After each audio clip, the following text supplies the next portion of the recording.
Start कर दीजिए। ठीक है। अस्सलाम वालेकुम, my name is doctor Fatima Rizvi. ठीक है, तो आज का लेक्चर हम आज डिस्कस करेंगे anti leprotic drugs, means drug use in the treatment of leprosy.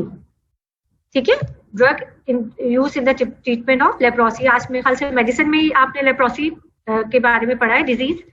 ठीक है, मैं चैट ऑन रखूंगी, अगर किसी बच्चे ने कुछ भी मैकेनिज्म ऑफ एक्शन या किसी के बारे में भी मुझसे पूछना है तो आप मुझसे पूछ सकते हैं।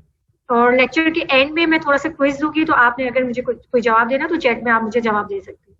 ठीक है, आज हम लिस्ट करेंगे drug that use in the treatment of leprosy. ठीक है, उसका mechanism of action, adverse effects, contra indication और standard WHO regime for treatment of leprosy. यानी कि जस्ट लाइक ट्यूबरक्लोसिस की तरह लेप्रोसी भी मल्टीपल ड्रग थेरेपी के ही थ्रू हम इसे ट्रीट करेंगे। ठीक है, क्योंकि माइक्रोबैक्टीरियम जो ऑर्गेनिज्म होता है उसको अगर हमने सिंगल ड्रग से ट्रीट करेंगे तो वो रेजिस्टेंट बहुत जल्दी डेवलप कर लेता है। इसलिए इस तरह जस्ट लाइक ट्यूबरक्लोसिस की तरह हम लेप्रोसी को भी इन कॉम्बिनेशन ड्रग्स के थ्रू ट्रीट करेंगे। ठीक है, अच्छा इंट्रोडक्शन क्या है, लेप्रोसी क्या है? Leprosy is a chronic granulomatous infection caused by mycobacterium leprae, जो स्लो ग्रोइंग ऑर्गेनिज्म है। ठीक है, इसको हैंसन डिजीज भी कहते हैं, is also known as Hansen disease. जिस साइंटिस्ट ने इसको डिस्कवर किया था, जिस ऑर्गेनिज्म को डिस्कवर किया था माइकोबैक्टीरियम लेप्री में, उसकी इसी वजह से उसी के नाम पे लेप्रोसी को हैंसन डिजीज भी कहते हैं। और ये प्राइमरीली अफेक्ट करता है स्किन एंड पेरिफेरल नर्व्स को इन्फेक्ट करता है। ठीक है, इसका इंक्यूबेशन पीरियड लॉन्ग होता है, 3 to 5 years होता है। इसका इंक्यूबेशन पीरियड इसका लॉन्ग होता है, 3 to 5 years होता है। ठीक है, टाइप्स ऑफ लेप्रोसी। अच्छा, treatment of leprosy depend on the type of leprosy. Initially हम लोग पहले WHO ने एक अलग से बॉर्डर लाइन नहीं बनाई हुई थी कि ट्यूबरकुलाइन के लिए अलग है या लेप्रोमेटिस के लिए अलग ट्रीटमेंट है। पहले हर फॉर्म के लिए एक जैसी ट्रीटमेंट यूज होती थी, लेकिन नाउ अब हम ये किया है कि पॉसिबैसिलिटी के लिए अदर कॉम्बिनेशन है, 2 कॉम्बिनेशन दे दो, 2 ड्रग्स दे दो, और लेप्रोमेटिस के लिए हम 3 ड्रग्स की कॉम्बिनेशन दे देते हैं। ठीक है, अच्छा अब ट्यूबरकुलाइट लेप्रोसी होती क्या है?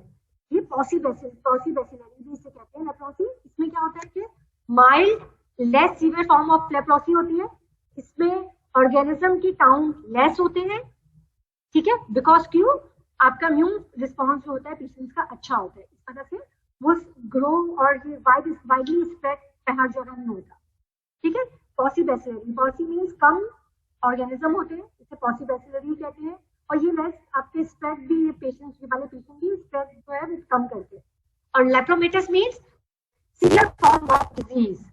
इसमें वाइड स्प्रेड स्किन लेजन्स होते हैं, नर्व्स इन्वॉल्व होती है, नमनेस हो जाती है जिसकी वजह से, और जिसपे बेसलाइन मल्टी बेसलाइन होती है।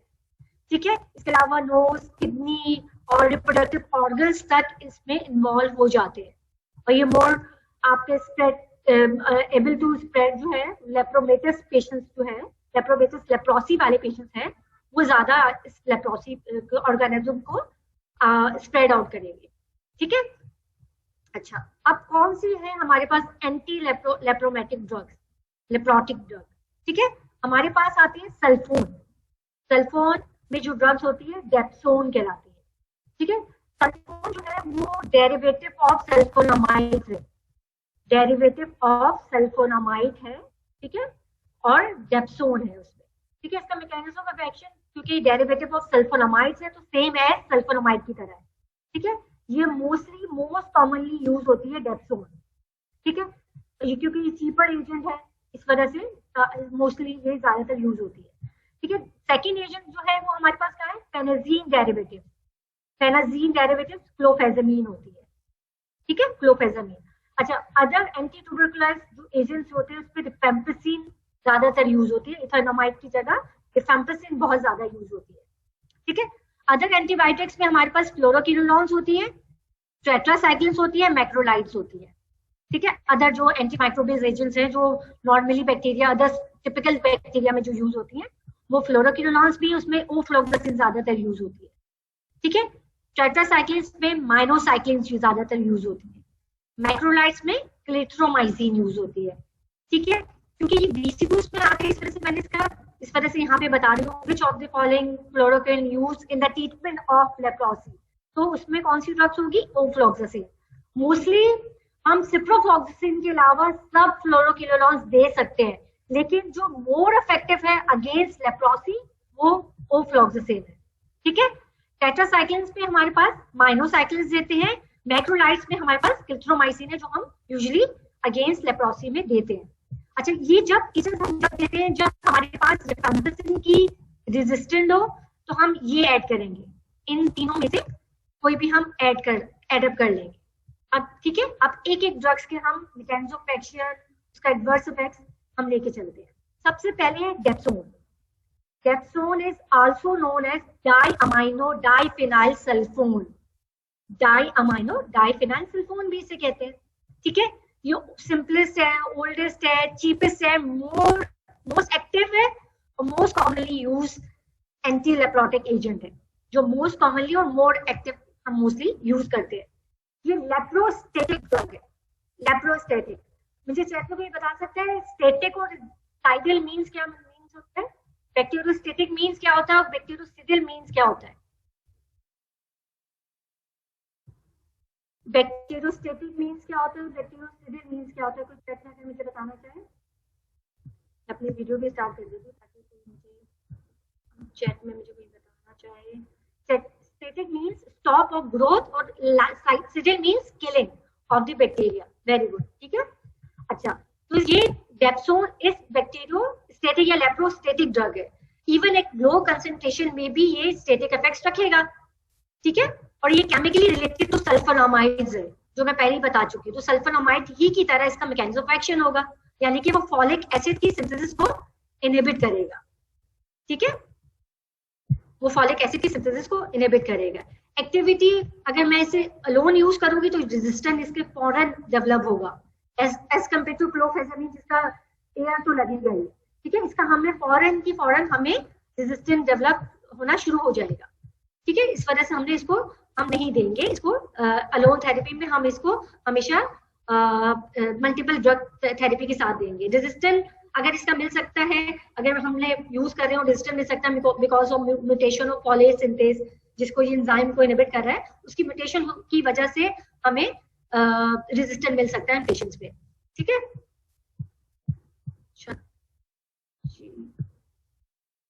अच्छा, सिप्रोफ्लॉक्सासिन, अच्छा एफिकेसी जो होती है ना, अच्छा सिप्रोफ्लॉक्सासिन हम इस वजह से में नहीं देते लेप्रोसी में क्योंकि एफिकेसी के हिसाब से। अगर मैं बता रही हूँ कि फ्लोरोक्विनोलॉन्स पे सिप्रोफ्लॉक्सासिन के अलावा हम सब दे सकते हैं, लेकिन ओफ्लॉक्सासिन को हम ज्यादा रखते हैं। क्यों? क्योंकि उसकी एफिकेसी टुवर्ड्स दी लेप्रोटिक ऑर्गेनिज्म ज्यादा है, यानी कि सब किल कर पा रहे हैं, लेकिन हमारे पास ओफ्लॉक्सासिन ज्यादा किल कर रहे हैं, ठीक है। लेकिन सिप्रोफ्लॉक्सासिन की उसकी एफिकेसी उसका इफेक्ट ही नहीं है उसकी तरफ, यानी कि उसकी antimicrobial spectrum towards the leprosy है ही नहीं, उसकी टुवर्ड्स दी साल्मोनेला टाइफी की तरफ है या ग्राम नेगेटिव या ग्राम पॉजिटिव ऑर्गेनिज्म की तरफ ज्यादा है। इस वजह से उसकी एटिपिकल ऑर्गेनिज्म की तरफ एंटीमाइक्रोबियल स्पेक्ट्रम कम है। इस वजह से सिप्रोफ्लॉक्सासिन हम इसे यूज नहीं करते, ठीक है। फहीम, समझ में आ गया कि हम सिप्रोफ्लॉक्सासिन को क्यों यूज नहीं कर रहे, ओफ्लॉक्सासिन को अदर फ्लोरोक्विनोलॉन्स पे प्रेफर क्यों कर रहे हैं? बिकॉज ऑफ एंटीमाइक्रोबियल स्पेक्ट्रम की वजह से, ठीक है। अगर एंटीमाइक्रोबियल स्पेक्ट्रम उसकी तरफ से एफिकेसी टुवर्ड्स और दिस ऑर्गेनिज्म ज्यादा है तो उसमें ज्यादा वो इफेक्ट्स करवाएगा, ठीक है। अच्छा, इसके अलावा इसमें एंटी प्रोटोजोअल इफेक्ट्स भी होते हैं, इस वजह से ये मलेरिया में भी यूज हो सकता है और टॉक्सोप्लाज्मोसिस में भी यूज हो सकता है, ठीक है। अपार्ट फ्रॉम लेप्रोसी ये हम मलेरिया में भी यूज कर सकते हैं, सीवियर फॉर्म ऑफ मलेरिया, और टॉक्सोप्लाज्मोसिस गोंडाई में भी यूज कर सकते हैं, ठीक है। अब इसका मैकेनिज्म ऑफ एक्शन क्या है कि फर्स्ट स्टेप जो है ना पावा एंड टेरिडीन का इनकॉर्पोरेशन का स्टेप, जो फर्स्ट स्टेप है उसको ब्लॉक कर देगा, यानी कि पैरामाइनोब्यूटारिक बेंजोइक एसिड एंड प्लस टेरिडीन की इनकॉर्पोरेशन को ब्लॉक करके डायहाइड्रोटेरिक एसिड की सिंथेसिस नहीं होने देगा। जो फर्स्ट स्टेप है सिंथेसिस ऑफ फॉलिक एसिड वो इनहिबिट हो जाएगा, ठीक है। फॉलिक एसिड की सिंथेसिस के फर्स्ट स्टेप को ब्लॉक कर रहा है, ठीक है। अच्छा, ये माइकोबैक्टीरियम लेप्री में हम इसको दे सकते हैं in combination with rifampicin and clofazimine हम दे सकते हैं, ठीक है। अच्छा, इसके अलावा एक्ने में हम दे सकते हैं, ठीक है, न्यूमोसिस्टिक नमूनी में हम दे सकते हैं, ठीक है, डर्माटाइटिस herpetiformis में दे सकते हैं, टॉस्मोप्लाज्मोसिस गोंडाई एंड मलेरिया में भी हम दे सकते हैं, फेसिपेरियम में, ठीक है। अच्छा, अब ये चीज होगी। अब है इसकी फार्माकोकाइनेटिकली क्या इसके इफेक्ट्स होते हैं। फार्माकोकाइनेटिकली ओरली एब्जॉर्ब होती है, हाईली वाइडली डिस्ट्रीब्यूटेड होती है, प्लाज्मा प्रोटीन से बाउंड होती है, मोस्टली स्किन, लिवर, मसल और किडनी में टिश्यू एफिनिटी इसकी टुवर्ड्स दी इस जगह मतलब ज्यादा है, यानी कि बेशक इसकी plasma half life 24 to 36 hours है, लेकिन ये कंसंट्रेटेड हो जाएगा वहां पे टिश्यू में जाके बाइंड हो जाएगा। जैसे ही हमारे पास हाफ लाइफ के हिसाब से हमारे पास प्लाज्मा लेवल कम होंगे, वहां से टिश्यू रिजर्वायर से वो मूव होकर दोबारा से प्लाज्मा में आ जाएंगे, यानी कि इसकी tissue binding towards the skin, inflame skin, liver, muscle and kidney ज्यादा है, ठीक है। ये फेज 2 रिएक्शंस के थ्रू मेटाबोलाइज होती है, एसिटाइलेटेड रिएक्शंस होती है, ग्लूटानिक एसिड की कंजुगेशन होती है और सल्फेट कंजुगेशन होती है, यानी कि ओरली एब्जॉर्ब होती है और ये फेज 2 रिएक्शंस के थ्रू मेटाबोलाइज होती है और इंटेरोहेपेटिक रीसर्कुलेशन में होती है, जिसकी वजह से इसकी हाफ लाइफ प्रोलॉन्ग है, ठीक है, एक्चुअल हाफ लाइफ इसकी प्रोलॉन्ग है। अच्छा, सॉरी मेरा बच्चा, इकरा बेटा, anti inflammatory activity of dapsone, anti basically ये एंटी इंफ्लेमेटरी नहीं, एंटी माइक्रोबियल इफेक्ट्स है इसके, ठीक है। एंटी इंफ्लेमेटरी एक्टिविटी इसके अंदर होती तो जो मैं आगे एडवर्स इफेक्ट्स बताऊंगी ना वो नहीं होते, ठीक है बेटा। इकरा बेटा, इस पे एंटी माइक्रोबियल एक्टिविटी है, not anti inflammatory activity. Anti inflammatory activity मैं आगे बताऊंगी किस ड्रग में है, इसका मैकेनिज्म भी बताऊंगी, ठीक है बेटा, ठीक है। इसमें एंटी माइक्रोबियल एक्टिविटी किस तरह है कि वो फॉलिक एसिड की सिंथेसिस को इनहिबिट करता है। फॉलिक एसिड की सिंथेसिस कैसे इनहिबिट करता है, जो फर्स्ट स्टेप है ना फॉलिक एसिड का, पाबा एंड टेरिडीन का इनकॉर्पोरेशन को ब्लॉक कर देती है, जिसकी वजह से आपके पास फॉलिक एसिड का फर्स्ट स्टेप जो था वो ब्लॉक हो गया, सिंथेसिस नहीं हो पाएगी, ठीक है। और फॉलिक एसिड जो है वो एक्टिवेशन होता है, देन वो हमारे पास जो बेसिक बिल्डिंग ब्लॉक्स है डीएनए की, उसमें एज अ कोफैक्टर के तौर पे एक्ट करता है, इस वजह से बैक्टीरियल ग्रोथ इनहिबिट हो जाएगी, ठीक है, बैक्टीरियल ग्रोथ जो है वो इनहिबिट हो जाएगी, सही है। अच्छा, हाफ लाइफ 24 टू 36 आवर्स है, जनरली वेल टॉलरेटेड है, ठीक है, जनरली मोस्टली ये वेल टॉलरेटेड है। हीमोलाइटिक एनीमिया है, हीमोलाइटिक एनीमिया इसका मेजर साइड इफेक्ट्स है, in specially in case of glucose 6 phosphate dehydrogenase deficient patients पे, ठीक है। गैस्ट्रिक इंटॉलरेंस भी मिल सकता है इन पेशेंट्स पे, लेकिन मोस्ट कॉमन एडवर्स इफेक्ट है हीमोलाइटिक एनीमिया। नोजिया मिल सकता है, गैस्ट्राइटिस मिल सकता है, ठीक है, इन पेशेंट्स पे मीट हीमोग्लोबिनिया मिल सकता है, पेरिस्थीसिया मिल सकता है, एलर्जिक रिएक्शंस है, फोटोसेंसिटिविटी रिएक्शंस वगैरह इस पे मिल सकते हैं, ठीक है। इसमें एलर्जिक मैनिफेस्टेशन ज्यादा मिलती है, ठीक है, वो क्यों मिलती है वो मैं आपको बताती हूँ, ठीक है। हीमोलाइटिक एनीमिया है, मीट हीमोग्लोबिनिया है, जीआईटी इंटॉलरेंस है, फीवर है और लेप्रा रिएक्शंस मिल सकते हैं। Lepra reactions either manifest in the form of peripheral neuropathy और in the form of ENL यानी कि इरिथमा नोडोजम लेप्रोसम के तौर पे भी मिल सकता है। ये दोनों आपके लेप्रा रिएक्शंस है, टाइप 1 एंड टाइप 2, ठीक है। अच्छा, एक चीज होती है sulfone syndrome. Sulfone syndrome, sulfone syndrome जो है कॉमन हाइपरसेंसिटिविटी रिएक्शंस होते हैं, common hypersensitivity reactions due to diamino diphenyl sulfone की वजह से, ठीक है। हमारे पास जो डेप्सोन है उसको मैंने पहले ही बता दिया था, डाइअमाइनो डाइफिनाइल सल्फोन की मतलब केमिकल नेम है। उस केमिकल रिएक्शंस के अगेंस्ट हमारी बॉडी हाइपर सेंसिटिविटी करवा सकती है, hyper sensitivity against that chemical compound हो सकता है। डाइअमाइनो डाइफिनाइल सल्फोन के अगेंस्ट हमारी बॉडी जो है वो hyper sensitivity type of reactions manifest करवा सकता है, जो बेनिफिट्स होता है मोस्टली 4 to 6 वीक्स में, 4 to 6 weeks of after therapy में इन पेशेंट्स में सल्फोन डेप्सोन जो ले रहा हो उन पेशेंट्स में हमारे पास मिल सकती है सल्फोन सिंड्रोम। वो मैनिफेस्ट कैसे करेगा, फीवर, मिलेज, जनरलाइज्ड लिव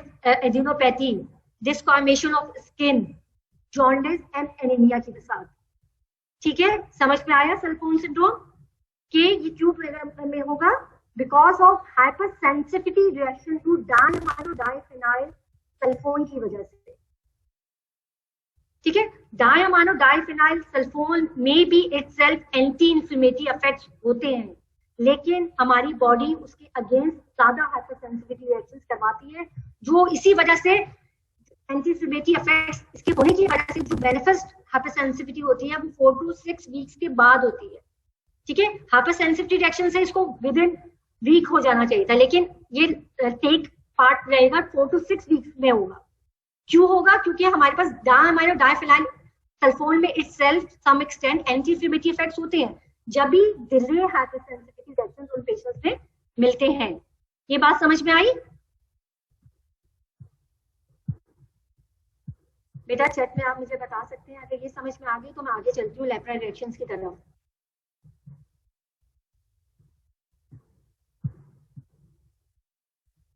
ठीक है क्या? अच्छा इकरा बेटा, इसमें क्या है कि सल्फोन सिंड्रोम क्या है? ठीक है, दो मेन एडवर्स इफेक्ट्स हैं, जो रिएक्शंस हैं जो मिल सकते हैं हमारे डेप्सोन यूजर्स में। क्या है? फर्स्ट रिएक्शन क्या है? Sulfone syndrome. सेकेंड रिएक्शन है लेप्रा रिएक्शन। सल्फोन सिंड्रोम होता है ड्यू टू हाइपर सेंसिटिविटी, जो केमिकल कंपाउंड है ना, उसी की वजह से हमारी बॉडी हाइपर मतलब सेंसिटिविटी एलर्जिक होगी, तो जिसकी वजह से हमारे पास मैनिफेस्टेशन होगी, एलर्जिक मैनिफेस्टेशन। इस केमिकल कंपाउंड की वजह से, केमिकल कंपाउंड ऑफ ड्रग, जिसके सम एक्सटेंट उसमें एंटी इंफ्लेमेटरी इफेक्ट्स भी मौजूद है, सम एक्सटेंट, ज्यादा नहीं होते। ठीक है, उसमें इसी वजह से हमारे पास इतने वीक्स लगते हैं एक एलर्जिक मैनिफेस्टेशन को मैनिफेस्ट होने में, 4 to 6 वीक्स। ठीक है, इसमें मैनिफेस्ट किस तरह करता है पेशेंट? फीवर, बिलेज, lymph node enlargement and deformation of skin. ये just hyper sensitivity type of reactions है जो हमारी बॉडी ड्यू टू ड्रग दे रही है। ठीक है, सल्फोन सिंड्रोम समझ में आ गया बेटा? ठीक है, अच्छा अब चलते हैं लेप्रा रिएक्शन। अब है लेप्रा रिएक्शंस। लेप्रा रिएक्शंस मैं एक एज अ वैसे ही बताऊंगा। सल्फोन और लेप्रा रिएक्शंस को अगर मैं एक टर्म में, एक लाइन में डिफरेंस दूं तो क्या है कि सल्फोन सिंड्रोम हो रहा था बिकॉज हाइपरसेंसिटिविटी यानी interaction between body and drug की वजह से, ड्रग एंड बॉडी की हाइपरसेंसिटिविटी रिएक्शंस की वजह से हो रहा था। और लेप्रा रिएक्शन क्यों हो रहा है? Either due to organism antigen की, या तो डेड ऑर्गेनिज्म है, किल ऑर्गेनिज्म की क्या रिएक्शन विद बॉडी इम्यूनिटी की वजह से हो रहा है, इंटरेक्शन हो रहा है।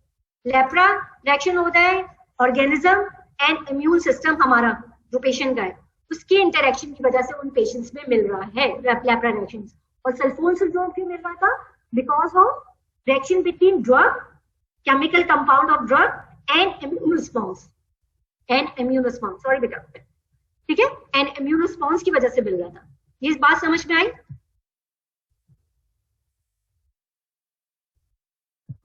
ये बात समझ में आई? आप मुझे चैट में बता सकते हैं बेटा। Drug and immune system interaction, sulphone syndrome, very good. ठीक है, और organism interaction with immune response, body का जो पेशेंट्स की, वो कहलाएगा लेप्रा रिएक्शन।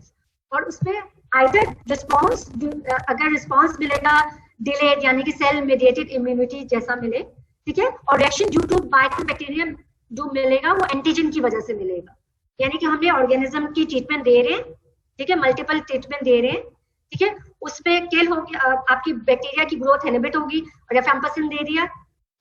हाँ मोइस बिल्कुल ठीक बताया लेप्रा रिएक्शन। ठीक है, इस पे reaction through microbacterium antigen with immune response होगा, और मोस्टली उन केसेस पे एंटीजन के against mostly cell mediated type of immunity होगी। ठीक है, उसमें मोस्टली इन्वॉल्व होगा स्किन एंड नर्व इन्वॉल्व होंगी। ठीक है, ये बहुत सीवियर रिएक्शंस होते हैं, और ये मोस्टली जो इनिशियल डिजीज है ना लेप्रोसिस, उससे भी सीवियर हो जाती है, और ये इरिवर्सिबल की तरफ चला जाता है। इसी वजह से इसको फर्स्ट डायग्नोज करना बहुत जरूरी है।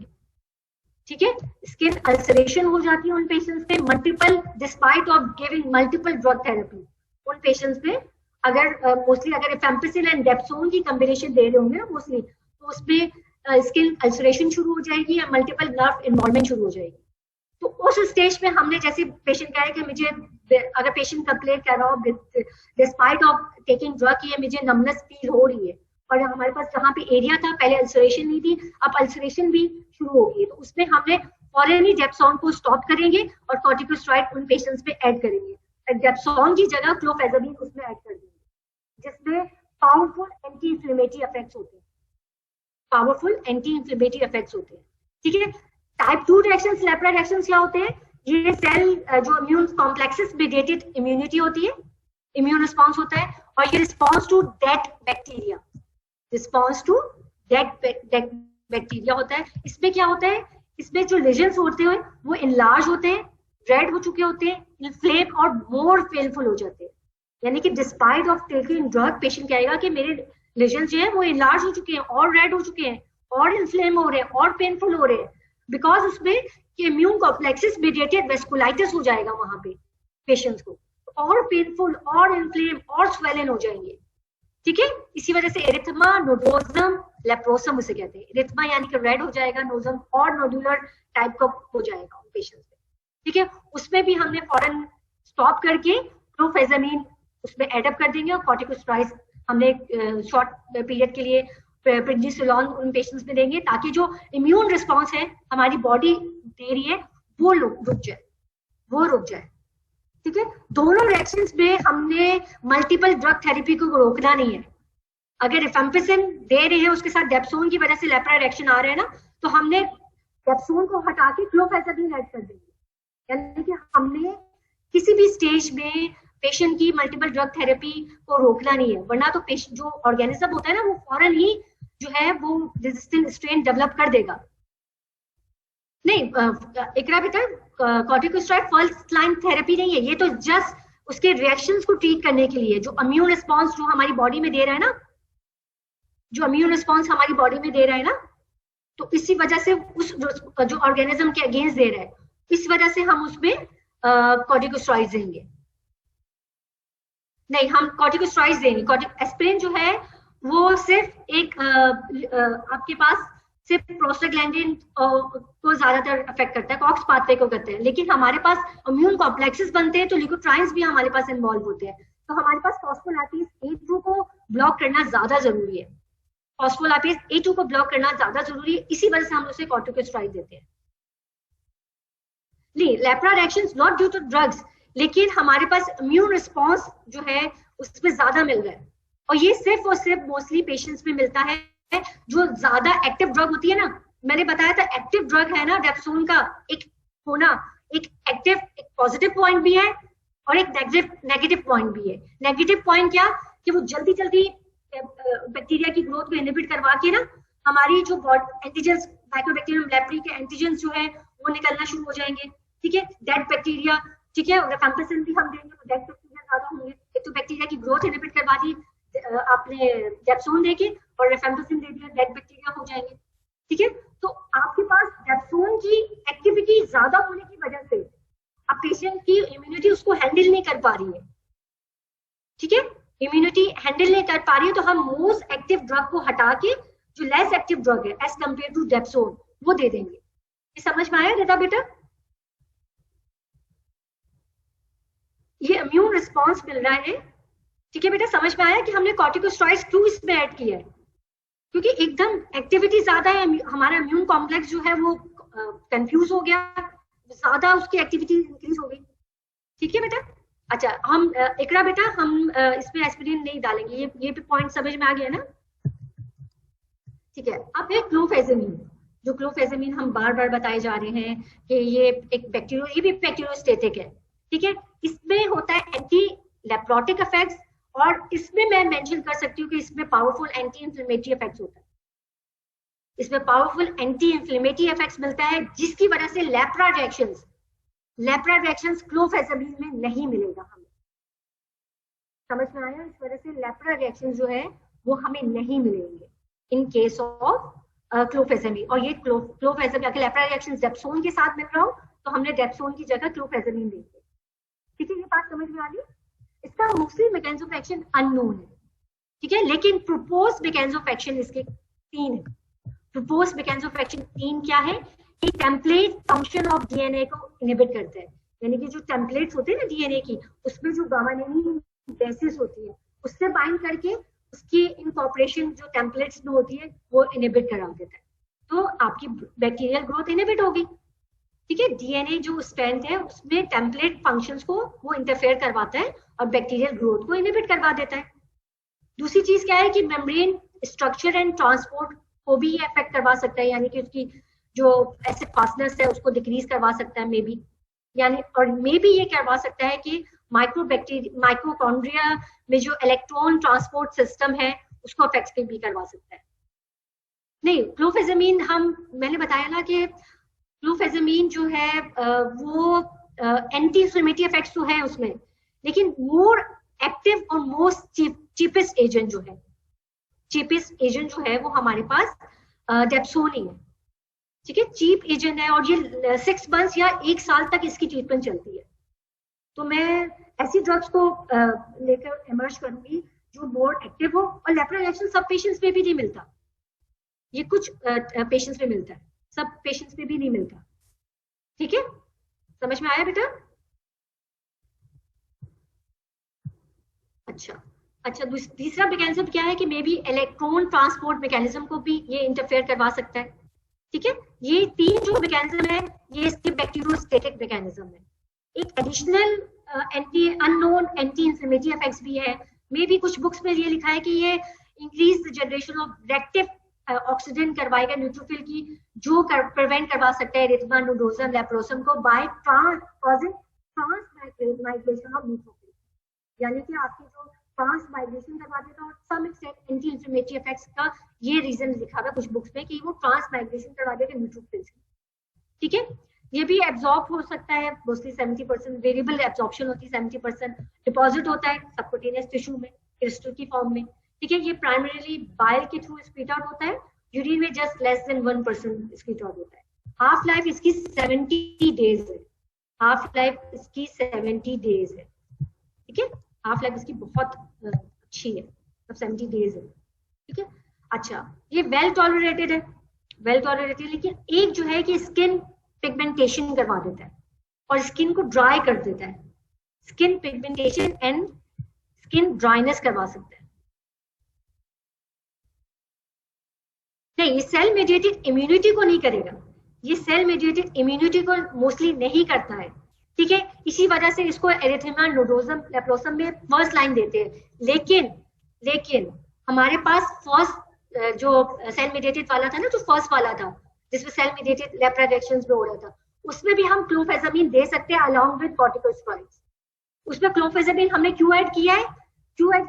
इस वजह से ऐड किया है कि हमने आपके पास मल्टीपल ड्रग थेरेपी को किसी भी स्टेज में रोकना नहीं है। ठीक है, मल्टीपल ड्रग थेरेपी को किसी स्टेज में भी रोकना नहीं है, इसी वजह से क्लोफेजामिन हम उस पर भी दे सकते हैं। लेकिन फर्स्ट लाइन हम यूज करेंगे एरिथेमा नोडोसम में, जो सेल आपके जो इम्यून कॉम्प्लेक्सेस मेडिएटेड इम्यूनिटी होती है ना, उसमें हम ज्यादातर यूज करते हैं, जो टाइप 2 टाइप ऑफ रिएक्शंस में हम यूज करते हैं। ठीक है क्या बेटा, समझ में आया?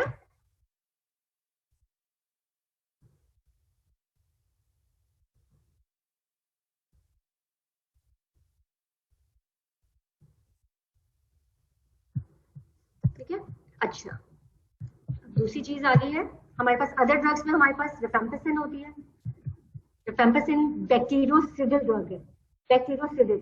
अब हमने फर्स्ट 2 लाइन ली थी डेप्सोन क्लोफेजामिन, वो क्या थी? बैक्टीरियोस्टेटिक। ये बैक्टीरियोसिडिल ड्रग है, लेप्रोसिडिल ड्रग है, और इसकी एफिकेसी देखिए कितनी नियर टू 100% है। ये मोर एफिकेसियस है, मतलब अगर मैंने सिडिल इफेक्ट्स में देखा जाए तो मोर एफिकेसियस, इसका सिंगल डोज भी आपके पास किल कर सकता है बैक्टीरिया को। ठीक है, अच्छा, ओफ्लॉक्सिसिन फ्लोरोक्विनोलोन्स पे सब यूज कर सकते हैं, लेकिन मैंने बताया था ओफ्लॉक्सिसिन हम मोस्टली यूज करते हैं या उन पेशेंट्स भी यूज करते हैं जो रेजिस्टेंट टू रिफेम्पिसिन होगा। जो रेजिस्टेंट टू रिफेम्पिसिन होगा उनमें ओफ्लॉक्सिसिन यानी कि alternative use as alternative to rifampicin use होगा। ठीक है, माइनोसाइक्लिन टेट्रासाइक्लिन में हम माइनोसाइक्लिन यूज करते हैं मोस्टली। ठीक है, अब हम इन जो अदर ड्रग्स हैं उनको लेके चलते हैं। रिफेम्पिसिन इस ब्रॉड स्पेक्ट्रम है, बैक्टीरियोसिडिल ड्रग है। ठीक है, अच्छा, ये मल्टीपल ड्रग थेरेपी में यूज होती है ताकि हम ड्यूरेशन को, ट्रीटमेंट को शॉर्ट कर सके और रेजिस्टेंट को प्रिवेंट करवा सके।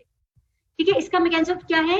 Inhibit RNA signal by inhibiting the DNA dependent RNA polymerase enzyme को ब्लॉक करवा के, DNA dependent RNA polymerase enzyme को ब्लॉक करवा के आरएनए की सिंथेसिस को इनहिबिट करवा सकती है। ठीक है, इसकी रेजिस्टेंस कैसे दिख सकती है? अगर इसी एंजाइम में म्यूटेशन मिल जाए, यानी कि आरएनए पॉलीमरेज एंजाइम में म्यूटेशन मिल जाए। ठीक है, अच्छा, ये ब्रॉड स्पेक्ट्रम है, इसी वजह से अपार्ट फ्रॉम माइकोबैक्टीरियम, ये फर्स्ट लाइन एजेंट है ट्यूबरक्लोसिस पे। ठीक है, यूज होता है apart from mycobacterium tuberculosis and leprosy की जगह ये यूज हो सकता है as a first line agent in combination with doxycycline, brucellosis में भी यूज होता है as a first line agent.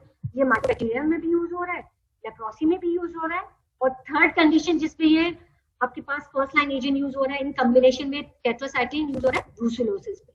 ठीक है, बाकी ये प्रोफाइलैक्सिस ऑफ ट्यूबरक्लोसिस में भी यूज हो सकता है, स्टेफिलोकोकस डीप सीटेड इन्फेक्शन है उसमें यूज होता है, prophylaxis of Neisseria meningitis and H influenza में भी यूज हो सकता है। ठीक है, MRSA multiple drug resistant staphylococcus aureus, diphtheria और मतलब लेजोनेला नमूनिया में भी यूज हो सकता है। यानी कि ये ब्रॉड स्पेक्ट्रम, ये broad spectrum apart from atypical organism की टिपिकल ऑर्गेनिज्म के अगेंस्ट भी यूज हो सकता है। ठीक है, एडवर्स इफेक्ट्स इसके क्या है? Harmless red orange discolouration of body secretions करवा सकता है, harmless red orange discolouration of body secretions करवा सकता है। ठीक है, इसमें हेपेटाइटिस मिल सकता है, एलर्जिक रिएक्शंस मिल सकते हैं, फ्लू लाइक सिंड्रोम मिल सकता है इन पेशेंट्स में। ठीक है, अच्छा, अब है टेट्रासाइक्लिन। टेट्रासाइक्लिन जो यूज होती है अगेंस्ट लेप्रोसी में वो माइनोसाइक्लिन होती है। माइनोसाइक्लिन लॉन्ग एक्टिंग टेट्रासाइक्लिन्स में आती है। ठीक है, आप अभी इस लेवल पे आपने सिर्फ माइनोसाइक्लिन का नाम याद करना है। ठीक है, और वो क्या, और किस क्लासिफिकेशन, किस उसमें क्लासिफिकेशन में आती है टेट्रासाइक्लिन में? लॉन्ग एक्टिंग में। अगर लेप्रोसी की ट्रीटमेंट में आप मुझे बताओगे ना, अगर वाइवा में ऑस्पी में आते हैं तो आप लॉन्ग एक्टिंग टेट्रासाइक्लिन यूज होती है माइनोसाइक्लिन। अब इसका मैकेनिज्म ऑफ एक्शन क्या है? ये मैंने पिछले लेक्चर में भी मेरे ख्याल से मैंने प्रोटीन सिंथेसिस इनहिबिटर्स में बताया था कि आइदर को इनहिबिट करेंगी protein synthesis by binding with 30S ribosomal subunit और by binding with 50S ribosomal subunit. ठीक है, जो 30S राइबोसोमल सबयूनिट में बाइंड करती है वो AT वाली है, AT वाली, यानी कि aminoglycoside and tetracycline. Aminoglycoside and tetracycline inhibit करेगी protein synthesis by binding with 30S ribosomal subunit. ठीक है, और ये मैंने A साइड बताई थी और B साइड बताई थी। ठीक है, पिछले लेक्चर में जब मैंने टाइफाइड लिया था। ठीक है, उसमें क्या है कि ये 30S टेट्रासाइक्लिन बाइंड करेगी 30S राइबोसोमल सबयूनिट पे, और अमाइनो एसिड ट्रांसफर आरएनए जो अमाइनो एसिड लेकर आ रहा होगा ना, उसकी binding towards the A side inhibit करवा देगी। अगर A साइड पे हमारे पास अमाइनो एसिड नहीं आएगा तो इलोंगेशन ऑफ चेन कैसे होगी? ठीक है, इलोंगेशन ऑफ चेन ही नहीं हो पाएगी। ठीक है, इलोंगेशन ऑफ चेन नहीं हो पाएगी। ये चीज समझ में आ गई टेट्रासाइक्लिन का मैकेनिज्म ऑफ एक्शन? टेट्रासाइक्लिन का मैकेनिज्म ऑफ एक्शन समझ में आ गया बेटा? ठीक है, चलो ऑल राइट, मैं आगे चलती हूँ। ओफ्लॉक्सासिन, ओफ्लॉक्सासिन जो फ्लोरोक्विनोलोन्स में आता है, मैंने बताया था सब यूज कर सकते हैं एक्सट्रैक्ट फ्लोरोफ्लॉक्सासिन, और उसपे भी हम सुपीरियर मोस्ट रखेंगे ओफ्लॉक्सासिन। ठीक है, ओफ्लॉक्सासिन भी किल करेगा बैक्टीरिया को। ठीक है, ये भी बैक्टीरियोसिडल इफेक्ट है, ये भी अल्टरनेटिव टू रिफाम्पिसिन हम मोस्टली यूज करते हैं। अल्टरनेटिव टू रिफाम्पिसिन हम यूज करते हैं। ठीक है, ये ऐसा अल्टरनेटिव यूज होता है, अल्टरनेटिव एजेंट रिफाम्पिसिन का। ठीक है, आप इसका मैकेनिज्म एक्शन क्या है? सिप्रोफ्लॉक्सासिन का मैकेनिज्म एक्शन मैंने पिछली दफा बताया था, अगर कोई मुझे यहाँ पे बताना चाहिए चेक में, क्योंकि मैंने सिप्रोफ्लॉक्सासिन का मैकेनिज्म एक्शन पिछली दफा भी बताया था। अगर कोई मुझे बताना चाहे, वरना मैं ही रिपीट कर देती हूँ।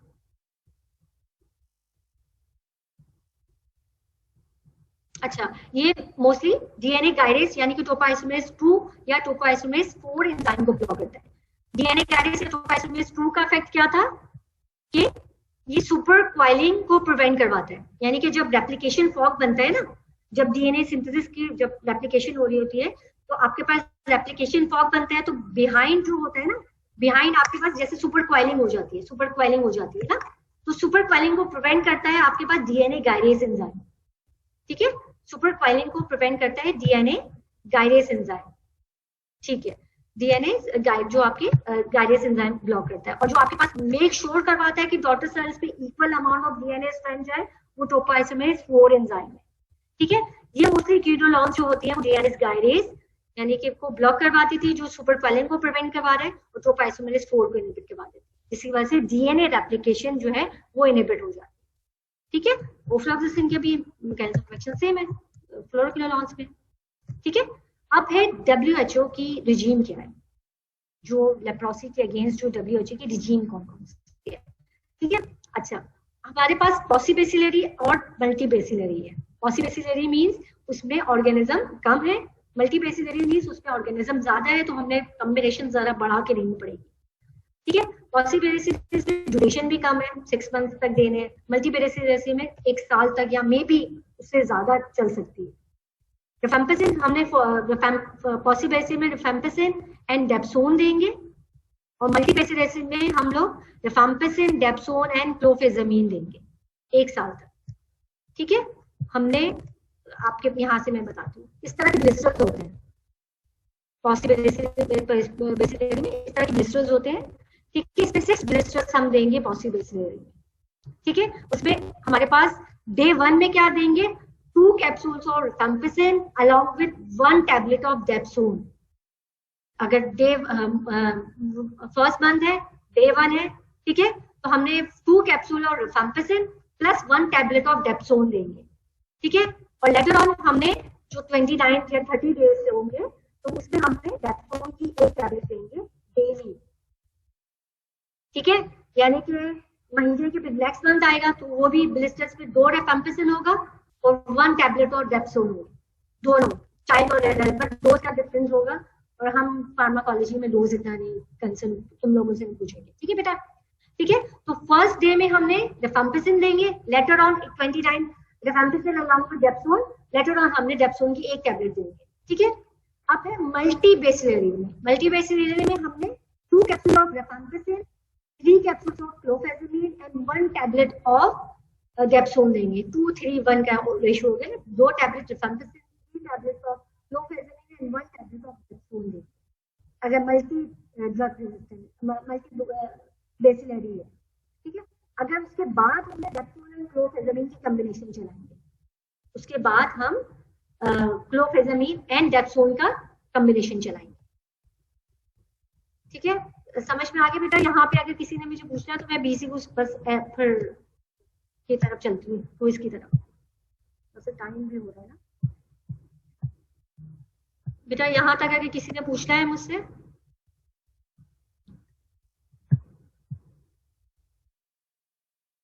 हाँ या नाम ही जवाब दे दो बच्चा कि मैं क्विज की तरफ जाऊं।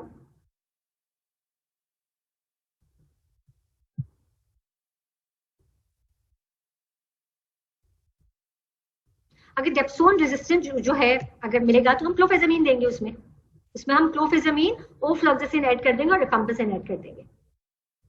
और डेप्सोन रेजिस्टेंट बहुत कम मिलता है, जब भी कहते हैं ना कि चीपर एजेंट है, मोर एक्टिव ड्रग है, तो अगर डेली की तरफ से सारे तरफ जा रहे होंगे तो उसमें बहुत कम मिलता है। ठीक है, अच्छा अब मैं बीसीक्यूज और चैट ऑन रख रही हूँ। ठीक है, आपने मुझे फौरन जो है वो करना है। मल्टीपल ड्रग थेरेपी तो हम इस वजह से चाहेंगे क्योंकि माइकोबैक्टीरियम जो ऑर्गेनिज्म है वो बहुत ज्यादा जो है मैंने बताया ना, माइकोबैक्टीरियम एक बहुत क्लेवर ऑर्गेनिज्म है।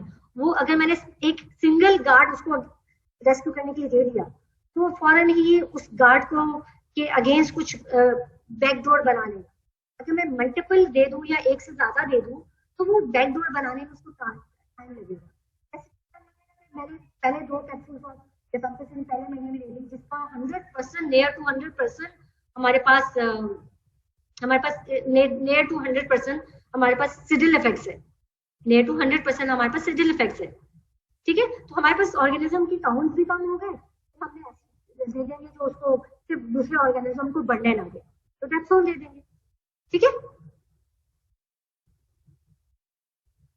अच्छा, मल्टीपल ड्रग थेरेपी जो है, अगर पेशेंट को मैंने, क्योंकि ये ड्रग जो है ना पेशेंट ले रहा होगा ब्लिस्टर, तो हमने 6 पैक पकड़ा दिए उसको 6 मंथ तक। अब पेशेंट कंप्लायंस की वजह से मल्टीपल ड्रग थेरेपी में भी रेजिस्टेंट मिल सकता है। इसी वजह से अगर मैंने मोस्टली रिफैम्पिसिन का जो फर्स्ट डोज दे रहे होंगे ना, तो हम पेशेंट को सुपरवाइज करवाएंगे। और जैसे ट्यूबरकुलोसिस में बहुत थेरेपी नहीं आई है, इसी तरह हमने इस यहाँ पे भी जब ब्लिस्टर पहले मंथ का उसको ब्लिस्टर देंगे तो पेशेंट को बोलेंगे कि आपको सेकंड ब्लिस्टर्स के लिए हमारे पास आना होगा, क्योंकि रिफैम्पिसिन हमने सुपरवाइज करके ही देना होगा। उनको 2 रिफैम्पिसिन 1 डेप्सोल हमने अपने सामने ही देना होगा, डॉक्टर को अपने क्लिनिक में ही देना होगा। ठीक है बेटा। तो अच्छा, टेट्रासाइक्लिन जो है, टेट्रासाइक्लिन जो है वो binder with 30S ribosomal supplement. Tetracycline जो है वो 30S राइबोसोमल सप्लीमेंट में बाइंड करेगा, और जो ट्रांसफर आरएनए तो हमारे एसिड को ला रहा होगा ना, और उसके रिसेप्टर साइट ए में बाइंड हो रहा होगा मैसेंजर आरएनए में, उसकी एडिशन ब्लॉक कर देगा। ठीक है बेटा, आपका नाम नहीं आ रहा टेट्रासाइक्लिन का जिसने मैकेनिज्म ऑफ एक्शन मुझसे पूछा है। ठीक है, आपका नाम क्या बेटा, आपका नाम क्यों नहीं आ रहा? अच्छा चलो, अब मैं बीसीक्यूज की तरफ चल रही हूँ। हाँ, dapsone daily, rifampicin monthly, dapsone daily, rifampicin monthly. ठीक है, अच्छा ये है आपका मोइस बेटा, WHO regime for paucibacillary leprosy. ठीक है, डेप्सोल डेली, आप ही ने मुझे बता दिया, मोइस ने मुझे पहले ही बता दिया, डेप्सोल डेली या रिफैम्पिसिन मंथली। ठीक है, अब मैं नेक्स्ट की तरफ चलते हैं। अच्छा, इसी तरह आप मल्टीबेसिलरी का भी बीसीक्यूज आ सकते हैं। ठीक है, उसको भी हम लोग इनकॉर्पोरेट करके दे सकते हैं। ठीक है, रिफैम्पिसिन डेली, डेप्सोल, या तो इस तरह करके हम चेंज करवा के दे सकते हैं। तो आपको खुद ही करेक्ट वाला देखना होगा। बेस्ट, ठीक है, बैक्टीरियोसिडिल एजेंट कौन सा है? Rifampicin. Very good, very very good. मैंने, क्योंकि मेरे लेक्चर में पहले से ही, क्योंकि बीसीक्यूज रिलेटेड है ना, क्लोफेजमिन की स्पेलिंग यहाँ पे मैंने गलत कर दी, सॉरी बच्चा। अच्छा, स्किन पिगमेंटेशन और ड्राइनेस, काइटोसिस में skin dryness, skin pigmentation and skin dryness. Very very good, very good, very good. Clofazimine में स्किन पिगमेंटेशन होती है और स्किन ड्राइनेस होती है मोस्टली। ठीक है, very very good. Common side effects of dapsone, common side effects of dapsone, hemolytic anemia. Very good, मेरे बच्चे तो बहुत क्लेवर है, वेरी गुड। अच्छा, anti leprotic agent that use in lepra reaction is anti, मैंने आप एंटी इंफ्लेमेटरी भी पूछ रही है, एस्पिरिन और कॉर्टिकोस्टेरॉइड्स वगैरह नहीं पूछ रही, क्लोफेजमिन, क्लोफेजमिन। वेरी वेरी गुड बच्चा, वेरी वेरी गुड। सारे बच्चे जाग रहे हैं इसका मतलब है। अच्छा, अगर है मल्टी ड्रग रेजिस्टेंट रिफैम्पिसिन, जो हम क्यों कब देते हैं? अगर मैं डेली दे दूंगी, ऑल्टरनेटिव डे में दूंगी, मंथली दूंगी, इतना आसान है। वेरी वेरी गुड बच्चा। अच्छा, थोड़ी सी बीसीक्यू ज्यादा है, हाईली एक्टिव। अच्छा, कौन सा ज्यादा फ्लोरोक्विनोन से इफेक्टिव है? ई, ofloxacin. Very good, very very good. ठीक है, अपार्ट फ्रॉम इट यूज, अच्छा, फर्स्ट लाइन एजेंट कहाँ पे यूज होती है? Rifampicin beside of tuberculosis and leprosy, brucellosis में, इन कॉम्बिनेशन विद डॉक्सीसाइक्लिन यानी कि टेट्रासाइक्लिन में हम यूज करते हैं। ये किसने बोला? एक किसने बोला? टॉक्सोप्लाज्मोसिस तो मैंने डेप्सोन का है बेटा। ठीक है, अलीजा, अलीजा बच्चा, टॉक्सोप्लाज्मोसिस जो है आप उसमें मेरे ख्याल से डेप्सोन में कंफ्यूज हो रही हो ना। ठीक है, डेप्सोन में आपका वो आता है ना, टॉक्सोप्लाज्मोसिस यूज करते हैं, उसमें डेप्सोन यूज करते हैं। ठीक है, अच्छा, टेट्रासाइक्लिन जो यूज होती है मोस्टली वो माइनोसाइक्लिन यूज होती है, जो मैंने बताया था आपको, जो लॉन्गर एक्टिंग में आता है। ठीक है, कुछ ही बच्चे मुझे रिस्पॉन्स दे रहे हैं, बाकी सब नहीं दे रहे। और मेरे पास कितने बच्चे बैठे हुए हैं? 180 बच्चे हैं और मुझे 3-4 बच्चे बस दे रहे हैं। अच्छा, मैक्रोलाइट्स में भी जो यूज होता है वो क्लिथ्रोमाइसिन यूज होता है, क्लिथ्रोमाइसिन यूज होता है, बी वाला। ठीक है बेटा, थैंक यू। और अगर किसी ने मुझसे यहाँ पूछना है, कुछ पूछ सकता है। कि बहुत मैंने बस C1 लेवल के रखे हैं, लेकिन ये C1 लेवल्स को ही हम C2 और C3 बना के देते हैं। यानी कि ऊपर अगर हमने केसेस डाल दिया, अगर हमने ऊपर कोई केस डाल दिया, जैसे मैंने एडवर्स इफेक्ट्स का जो है ना पूछा था ना, अगर मैंने उसमें इस केस डाल दिया कि इसके एक पेशेंट था, वो लेप्रोसी की ट्रीटमेंट ले रहा था और उसकी स्किन पिगमेंटेशन होगी, स्किन ड्राइनेस होगी, तो कौन सी किस ड्रग की कॉम्प्लिकेशंस मिल सकती है। ठीक है, तो इसमें आपको पेशेंट्स को तो इसी तरह के कि एक ही को हमने मोस्टली जो होता है ना, वही मतलब C1 लेवल्स को ही C2 एंड C3 में हम वो करते हैं। ये सारे C1 लेवल्स के थे। ठीक है, मतलब पूछना तो वही हमने है, मैकेनिज्म ऑफ एक्शन पूछना है, एडवर्स इफेक्ट्स पूछना है, किस ब्लॉक किस उसमें यूजेस है, अदर यूजेस पूछना है, वही चीजें हैं। ठीक है बेटा, और कुछ पूछना है बेटा?